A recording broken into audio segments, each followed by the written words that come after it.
আসসালামু আলাইকুম রহমতুল্লাহি বারকাতু ওয়া মাগফিরাতু ওয়া জান্নাতু। আশা করি আপনারা সকলে অনেক ভালো আছেন, আলহামদুলিল্লাহ। আহ, আজকে খুব দুঃখের একটা বিষয়, দুঃখের একটা নিউজ আপনাদেরকে দেওয়ার ছিল। আমরা যারা জানি যে বাংলাদেশে বিশ্ব ইজতেমা অনুষ্ঠিত হয় প্রত্যেক বছর ডিসেম্বরে কিংবা জানুয়ারিতে। আল্লাহ প্রত্যেক বছর করান, এই জন্যই হয়। তো আজকে গতকালকে খুব একটা অবস্থা ভালো না।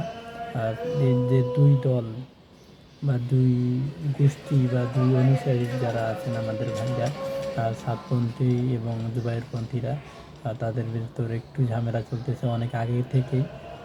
এটা একটা প্রকট আকার ধারণ করছে। আহ, আজকে এবং গতকালকে মিলে এখন পর্যন্ত 3 জন মারা যাওয়ার খবর আমরা পাই। আর শতাধিকের চেয়েও বেশি মানুষ এখন আহত হয়ে হাসপাতালে আছে, অনেকের অবস্থা গুরুতর। তো ভাই, ইসলামের দাওয়াত দিতে এসে আমরা লাঠি সোটা নিয়ে এসে ইসলামের দাওয়াত দিয়ে দিব, আরেকজনকে ইসলামের দাওয়াত দিতে দিব না, এটা কিন্তু খুব খারাপ জিনিস। শয়তান মুমিন বান্দাদেরকেও ধোঁকা দেয়, শয়তান যাদের ভিতরে ঈমান আছে তাদেরকেও ধোঁকা দেয়, যারা সবচেয়ে ভালো বিশ্বাসী তাদেরকেও ধোঁকা দেয়।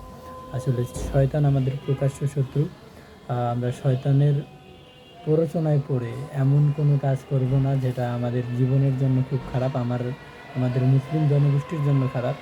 তো আমি আশা করব আমরা সকলেই শয়তানের প্ররোচনায় না পড়ে ইসলাম যেটা আমাকে বলে, ইসলাম যেটা আমাকে নিষেধ করে আমি সেটা করব না, ইসলাম আমাকে যেটা করতে বলে আমি সেটা করব।